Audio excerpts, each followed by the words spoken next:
प्यारे बच्चों नमस्कार। आज की कहानी है सच्ची बात। एक सेठ जी थे, उन्होंने घर में अपने एक मंगल काम करना था, तो इस मंगल कार्य के बाद में भोजन भी कराना था। तो ऐसे उनको दो साधु यानी दो विद्वान चाहिए जिनको वो भोजन कराना चाहते थे। तो ऐसे वो आने के बाद सेठ जी ने उनका आदर सत्कार किया और अच्छे से उनकी व्यवस्था की। तो भोजन से पूर्व उनको स्नान करने के लिए जाना था, दोनों को ही। तो बारी बारी से स्नान के लिए गए।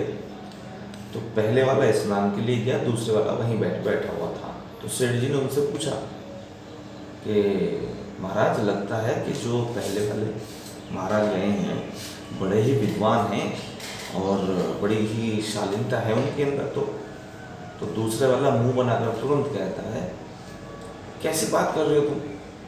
ज्ञान तो इनके अड़ोस पड़ोस में भी नहीं है और तुम इनके पास ज्ञान की बात कर रहे हो।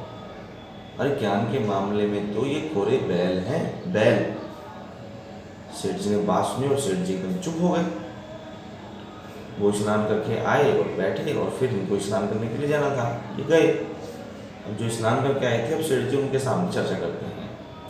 लगता है आपके जो साथी हैं वो तो बहुत बुद्धिमानी है, बहुत ही गहरा ज्ञान है उनको, ऐसा याद पड़ता है उनकी बातों से। तो दूसरे वाला पहले वाला सेठ जी की बात सुनकर और बड़ा ही मुँह सा खिचोड़ के वो कहता है, कैसी बात करते हो सेठ जी आप? बुद्धिमत्ता तो पड़ोस में भी इनकी कोई नहीं है, ये तो महामूर्ख है, इसको तो कुछ भी नहीं आता। ऐसा उन्होंने बोला और फिर कहा, वो तो गधा है, गधा, कोरा एक नंबर का गधा। सेठ जी चुप।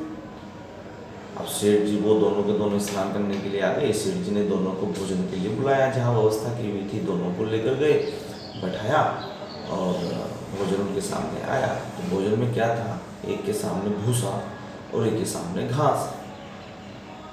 अब इसको देखकर दोनों के दोनों आग बुझ गए। क्या सेठ जी, तुमने हमें बेइज्जती के लिए बुलाया? क्या हमारी बेइज्जती ऐसी ही तुमने करनी थी? तो बड़ा वो गुस्सा होने लगे, जितना भी गुस्सा वो हो सकते थे। अब सेठ जी ने हाथ जोड़े और नम्रतापूर्वक उन्होंने कहा कि मैंने तो आपकी योग्यता के आधार पर ही भोजन की व्यवस्था की है। आप लोगों ने जो मुझे योग्यता बताई थी, एक ने बैल कहा था, एक ने गधा कहा था, दोनों के खाने की जो अच्छी व्यवस्था है वो मैंने दोनों के सामने रख दी। अब मैंने तो इसमें, मेरा तो कोई इसमें दोष नहीं है।